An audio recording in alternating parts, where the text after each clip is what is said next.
ರಾಜ್ಯ ರಾಜಕೀಯದಲ್ಲಿ honey trap ಗದ್ದಲ, ಕಾಂಗ್ರೆಸ್ ಪಾಳೆಯದಲ್ಲಿ ಅಲ್ಲೋಲ ಕಲ್ಲೋಲ. ರಾಜಣ್ಣ ಬಗ್ಗೆ ಪ್ರತಿಕ್ರಿಯಿಸಲು ಡಿಕೆ ನಕ್ಕಾರ. ಇದಕ್ಕೆಲ್ಲ ನಮ್ಮವರೇ ಕಾರಣ ಅಂತ ಮೊಯ್ಲಿ ವಾಗ್ಬಾಣ. ಎಲ್ಲವನ್ನು ನೋಡೋಣ ಕರ್ನಾಟಕ ಟಾಪ್ 20ಯಲ್ಲಿ. ರಾಜ್ಯ ರಾಜಕೀಯದಲ್ಲಿ ಹನಿ ಟ್ರ್ಯಾಪ್ ಕದನ ಜೋರಾಗಿದೆ. ಹನಿ ಟ್ರ್ಯಾಪ್ ಪ್ರಕರಣದಿಂದ ಕಾಂಗ್ರೆಸ್ ಒಳಗೆ ಅಲ್ಲೋಲ ಕಲ್ಲೋಲ ಸೃಷ್ಟಿಯಾಗಿದೆ. ಸರ್ಕಾರದೊಳಗೂ ಪಕ್ಷದೊಳಗೂ ಹನಿ ಸಂಚಲನ ಮೂಡಿಸಿದೆ. ಪವರ್ ಪಾಲಿಟಿಕ್ಸ್ಗಾಗಿಯೇ ಹನಿ ಟ್ರ್ಯಾಪ್ ಪ್ರಯತ್ನ ನಡೆದಿದೆ ಅನ್ನೋದು ಬಹುತೇಕರ ಅನಿಸಿಕೆಯಾಗಿದೆ. ಹೈಕಮಾಂಡ್ ಅಂಗಳದಲ್ಲೂ ಹನಿ ಟ್ರ್ಯಾಪ್ ವಿಚಾರದಲ್ಲಿ ರಾಜಿ ಇಲ್ಲ ಅನ್ನೋ ಸಂದೇಶ ರವಾನಿಸಲಾಗ್ತಿದೆ. ಈ ಬೆನ್ನಲ್ಲೇ ರಾಜಣ್ಣ ವಿರುದ್ಧ ಹಿಟ್ ಅಂಡ್ ರನ್ ಆರೋಪ ಫಿಕ್ಸ್ ಆಗುತ್ತಾ ಎನ್ನಲಾಗ್ತಿದೆ. ಇನ್ನು ಬರೀ ಆರೋಪವಾದರೆ ರಾಜಣ್ಣ ವಿರುದ್ಧ ಹಿಟ್ ಅಂಡ್ ರನ್ ಆರೋಪ ಫಿಕ್ಸ್. ದೂರು ಕೊಟ್ಟರೆ ಇಡೀ ಪ್ರಕರಣದ ಸಂಪೂರ್ಣ ತನಿಖೆ ಅನಿವಾರ್ಯವಾಗಿದೆ. ಅಲ್ಲದೆ ರಾಜಣ್ಣ ದೂರು ಕೊಡದಿದ್ರೆ ಪಕ್ಷದ ಮಟ್ಟದಲ್ಲೇ ರಾಜಣ್ಣ ವಿರುದ್ಧ ಶುರುವಾಗುತ್ತಾ ರಾಜಣ್ಣ ಹಠಾವೋ ಅಭಿಯಾನ ಎನ್ನಲಾಗ್ತಿದೆ.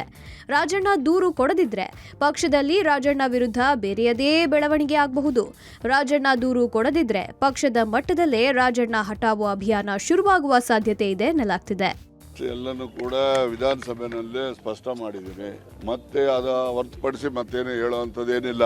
ಇದು ಮೊದಲಲ್ಲ, ಕಳೆದು ಅಲ್ಲ, ಹಿಂದೆನೂ ಬಂದಿದ್ದಾವೆ, ಮುಂದೆನೂ ಬರ್ಬೋದು. ಅದರಿಂದ ಈಗ ಜನಕ್ಕೆ ಅನುಕೂಲ ಆಗುವಂಥದ್ದು ಸಲಹೆಗಳು ಏನಾದರೂ ಇದ್ರೆ ಹೇಳಿ. ನೋಡಿ, ಅದು ಸರ್ಕಾರ, ಹೋಮ್ ಮಿನಿಸ್ಟರ್ ಮತ್ತೆ ಮುಖ್ಯಮಂತ್ರಿಗಳು ಯಾವ ತನಿಖೆ ಕೊಡ್ತಾರೋ ಅದು ಅವ್ರು ಬಿಟ್ಟಂತ ವಿಚಾರ. ಕಾಂಗ್ರೆಸ್ ಪಾಳೆಯದಲ್ಲಿ ಹನಿ ಟ್ರ್ಯಾಪ್ ಕದನ ಕೋಲಾಹಲವನ್ನೇ ಸೃಷ್ಟಿಸಿದೆ. ಸಚಿವ ಕೆಎನ್ ರಾಜಣ್ಣ ದೂರು ಕೊಡಲು ಮುಂದಾಗಿದ್ದಾರೆ ಎನ್ನಲಾಗಿದೆ. ಇದೇ ವಿಚಾರವಾಗಿ ಪ್ರತಿಕ್ರಿಯಿಸಿದ ಗೃಹ ಸಚಿವ ಪರಮೇಶ್ವರ್, ಅದನ್ನ ನಾನು ರಿಯಾಕ್ಟ್ ಮಾಡೋಕೆ ಹೋಗಲ್ಲ, ಆಫ್ ದಿ ಕಪ್ ಉತ್ತರ ಕೊಡೋಕೆ ಆಗಲ್ಲ. ಅನೇಕ ಪ್ರಶ್ನೆಗಳು ಸೂಕ್ಷ್ಮವಾಗಿರುತ್ತೆ, ಅದಕ್ಕೆ ಉತ್ತರ ಕೊಡೋಕೆ ಆಗಲ್ಲ. ರಾಜಣ್ಣ ಭೇಟಿಯಾದ್ರೆ ನಿಮಗೆ ಗೊತ್ತಾಗುತ್ತೆ ಎಂದರು. ಇನ್ನು ರಾಜಣ್ಣ ಬಗ್ಗೆ ಪ್ರತಿಕ್ರಿಯೆ ನೀಡಲು ಡಿಸಿಎಂ ಡಿಕೆ ಶಿವಕುಮಾರ್ ನಿರಾಕರಿಸಿದ್ದಾರೆ. ರಾಜಣ್ಣ ವಿಚಾರ ಕೇಳುತ್ತಿದ್ದಂತೆ ಮೌನವಾಗಿ ತಿರುಗಿ ಹೊರಟಿದ್ದಾರೆ. ಕೆಎನ್ ರಾಜಣ್ಣ ಅವ್ರು ಏನಾದ್ರು ದೂರು ಕೊಟ್ಟರೆ ಸರ್, ಏನೋ ಮಾತುಕತೆ ನಡೆಸಿಲ್ಲ ಸರ್? ಯಾವುದನ್ನು ನಾನು ರಿಯಾಕ್ಟ್ ಮಾಡೋಕ್ಕೆ ಹೋಗಲ್ಲ. ಅಲ್ಲ ಸರ್, ಯಾಕೆಂದರೆ ನೋಡಿ, ಆಫ್ ದ ಕಫ್ ಉತ್ತರ ಕೊಡೋಕ್ಕಾಗಲ್ಲ. ನೀವು ಕೇಳುವ ಪ್ರಶ್ನೆಗಳಿಗೆ ಅನೇಕ ಪ್ರಶ್ನೆಗಳು ಭಾಳ ಸೆನ್ಸಿಟಿವ್ ಆಗಿರುತ್ತೆ. ಅದನ್ನು ನಾನು ಯಾವುದನ್ನು ಕೂಡ ಪ್ರತಿಕ್ರಿಯೆ ಮಾಡೋದಿಲ್ಲ. ತಮ್ಮ ಭೇಟಿ ಆಗ್ತೀನಿ ಅಂತ ಹೇಳಿದ್ದಾರೆ ಸರ್. ಮತ್ತೊಂದು ಕಡೆ ರಾಜಣ್ಣ ಅವ್ರದ್ದು ಕೇಸ್ ಆಗಿಲ್ಲ ಅಂತ ಹೇಳಿದ್ರು. ರಾಜ್ಯ ಕಾಂಗ್ರೆಸ್ನಲ್ಲಿ ಹನಿ ಟ್ರ್ಯಾಪ್ ಗಂಭೀರ ಚರ್ಚೆಗೆ ಕಾರಣವಾಗಿದೆ. ಈ ಸುದ್ದಿ ಈಗ ಕಾಂಗ್ರೆಸ್ ನಾಯಕರಲ್ಲೇ ಅಸಮಾಧಾನ ಮೂಡಿಸಿದೆ. ಹನಿ ಟ್ರ್ಯಾಪ್ ವಿಚಾರ ಹೊಸದೇನಲ್ಲ. ವಿರೋಧ ಪಕ್ಷದವರು ಇಂತಹ ವಿಷಯಗಳನ್ನ ಹುಡುಕುತ್ತಲೇ ಇರ್ತಾರೆ. ಅವರ ಪ್ರಚೋದನೆಗೆ ಯಾರೂ ಒಳಗಾಗಬಾರದು. ಸದನದಲ್ಲಿ ಹನಿ ಟ್ರ್ಯಾಪ್ ಬಗ್ಗೆ ಚರ್ಚೆಯನ್ನ ಹುಟ್ಟುಹಾಕಿದ್ದೇ ನಮ್ಮ ಪಕ್ಷದವರು. ನಮ್ಮ ಪಕ್ಷದ ಮಂತ್ರಿಗಳು ಇದನ್ನ ಆಂತರಿಕವಾಗಿ ಚರ್ಚೆ ಮಾಡಬೇಕಿತ್ತು. ಇದರಿಂದಾಗಿ ಪಕ್ಷಕ್ಕೆ ಮುಜುಗರ, ಅಭದ್ರತೆ ಹೆಚ್ಚಾಗುತ್ತೆ ಎಂದು ಕಿಡಿಕಾರಿದ್ರು. ಇನ್ನು ಹನಿ ಟ್ರ್ಯಾಪ್ ಪ್ರಕರಣ ಸದ್ದುಗದ್ದಲ ಬೆನ್ನಲ್ಲೇ ಸಿಎಂ ಡಿಸಿಎಂಗೆ ಕೆಸಿ ವೇಣುಗೋಪಾಲ್ ಕರೆ ಮಾಡಿ ಅಸಮಾಧಾನ ವ್ಯಕ್ತಪಡಿಸಿದ್ದಾರೆ. ಮುಖ್ಯಮಂತ್ರಿಯಾಗಿ ನೀವು ಸಚಿವರಿಗೆ ಸದನದಲ್ಲಿ ಮಾತನಾಡಲು ಹೇಗೆ ಬಿಟ್ರಿ? ಅಷ್ಟು ತುರ್ತಿದ್ರೆ ಸಚಿವರ ಸಭೆ ನಡೆಸಿ ತೀರ್ಮಾನ ಕೈಗೊಳ್ಳಬೇಕಿತ್ತು ಎಂದು ವೇಣುಗೋಪಾಲ್ ಅಸಮಾಧಾನ ವ್ಯಕ್ತಪಡಿಸಿದ್ದಾರೆ.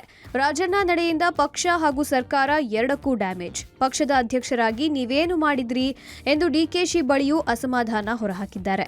ವಿಧಾನಸಭೆ, ವಿಧಾನ ಪರಿಷತ್ತು ನಡೀತಾ ಇರುವಾಗ ಸದ್ದು ಯಾವಾಗಲೂ ಇದೆ. ಆವಾಗ ಒಂದು ಹೊಸ ವಿಚಾರ ಮತ್ತೆ ಜನಗಳ ಸೆನ್ಸೇಷನ್ ಆಗುವಂಥ ವಿಚಾರ ವಿರೋಧ ಪಕ್ಷದವರು ಹುಡುಕ್ತಾನೆ ಇರ್ತಾರೆ. ಅದರ ಬಗ್ಗೆ ಅಧಿಕಾರ ಇರತಕ್ಕಂಥ ಪಕ್ಷ ಸ್ವಲ್ಪ ಗಂಭೀರವಾಗಿ ನಾವು ನಡ್ಕೊಳ್ಬೇಕು. ಅವರ ಪ್ರಚೋದನೆಗೆ ಒಳಗಾಗಬಾರ್ದು.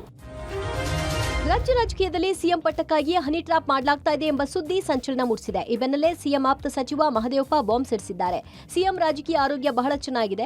ನಮ್ಮ ಸರ್ಕಾರದ ಅವಧಿ ಇನ್ನೂ 3 ವರ್ಷ ಇದೆ. ಸಿದ್ದರಾಮಯ್ಯನವರೇ ಆರ್ಥಿಕ ಸಚಿವರಾಗಿರುವ ಕಾರಣ ಮುಂದಿನ 3 ಬಜೆಟ್ ಕೂಡ ಅವರೇ ಮಂಡಿಸ್ತಾರೆ. ಇದರಲ್ಲಿ ಯಾವ ಅನುಮಾನಗಳು ಬೇಡ ಎಂದಿದ್ದಾರೆ. ಇನ್ನು ಹಾಯ್ ಅಂದ್ರೆ ಹಲೋ ಅನ್ನುತ್ತಾರೆ, ಅಲ್ಲಿಂದ ಹನಿ ಟ್ರ್ಯಾಪ್ ಶುರು ಎಂಬ ಡಿಕೆಶಿ ಹೇಳಿಕೆಗೆ ಪ್ರತಿಕ್ರಿಯಿಸಿದ ಅವರು, ನಾನು ಎಲ್ರಿಗೂ ಹಲೋ ಅನ್ನುತ್ತೇನೆ, ಎಲ್ಲರೂ ನನಗೆ ಪ್ರತಿಕ್ರಿಯೆ ಕೊಡ್ತಾರೆ, ಅದರಿಂದ ಟ್ರ್ಯಾಪ್ ಅನ್ನೋದು ಹೇಗೆ ಎನ್ನುವ ಮೂಲಕ ಪರೋಕ್ಷವಾಗಿ ಟಾಂಗ್ ಕೊಟ್ಟಿದ್ದಾರೆ. ನಾನು ನಿಮ್ಗೆ ಗುಡ್ ಮಾರ್ನಿಂಗ್ ಅಂದೆ, ನೀವು ಗುಡ್ ಮಾರ್ನಿಂಗ್ ಅಂದ್ರೆ, ತಿಂಡಿ ತಿಂದ್ರು ಅಂದರೆ ತಿಂಡಿ ಆಯಿತು ಅಂತ. ಅದು ಸಾಮಾನ್ಯವಾಗಿ ಹ್ಯೂಮನ್ ರಿಲೇಷನ್ಶಿಪ್. ನಮಸ್ಸಿಗೆ ನಮಸ್ಕಾರಕ್ಕೆ ಪ್ರತಿ ನಮಸ್ಕಾರ ಹೇಳೋದು, ಮಾತಿಗೆ ಪ್ರತಿ ಮಾತು ಹೇಳೋದು ಸಾಮಾನ್ಯ ಜನಜೀವನದಲ್ಲಿ ನಡೆಯಬೇಕಾದಂಥ ನಡವಳಿಕೆಗಳು.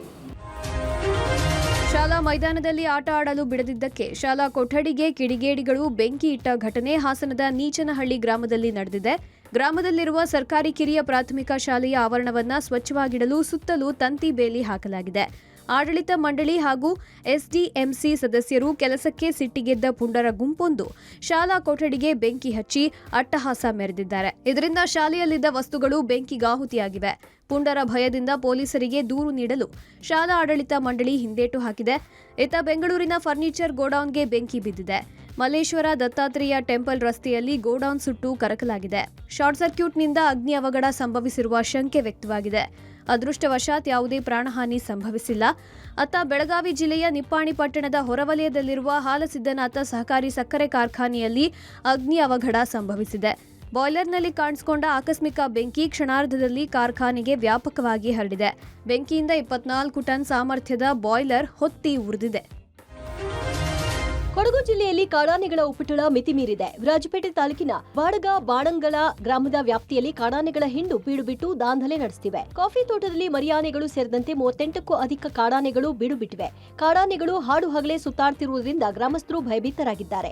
ಶಾಲಾ ಮಕ್ಕಳ ಪರೀಕ್ಷೆ ಸಮಯವಾಗಿದ್ದು ಅರಣ್ಯ ಇಲಾಖೆ ಕಾಡಾನೆಗಳ ಕಾರ್ಯಾಚರಣೆಗೆ ಮುಂದಾಗಿದೆ.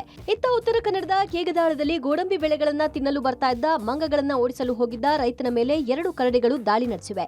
ಬೆಳ್ಳಂ ಬೆಳಗ್ಗೆ ಮಂಗಗಳಿಂದ ಗೋಡಂಬಿ ರಕ್ಷಣೆಗೆ ಮುಂದಾದ 2 ಕರಡಿಗಳು ಏಕಾಏಕಿ ದಾಳಿ ನಡೆಸಿವೆ. ಜೀವ ಉಳಿಸಿಕೊಳ್ಳಲು ಕರಡಿಗಳೊಂದಿಗೆ ಗುದ್ದಾಡಿ ತಪ್ಪಿಸಿಕೊಂಡು ಬಂದಿದ್ದಾರೆ. ಕರಡಿ ದಾಳಿಗೊಳಗಾದ ಸಿದ್ದಿ ಎಂಬುವರನ್ನ ಸ್ಥಳೀಯ ಆಸ್ಪತ್ರೆಗೆ ಸೇರಿಸಿ ಚಿಕಿತ್ಸೆ ಕೊಡಿಸಲಾಗುತ್ತಿದೆ.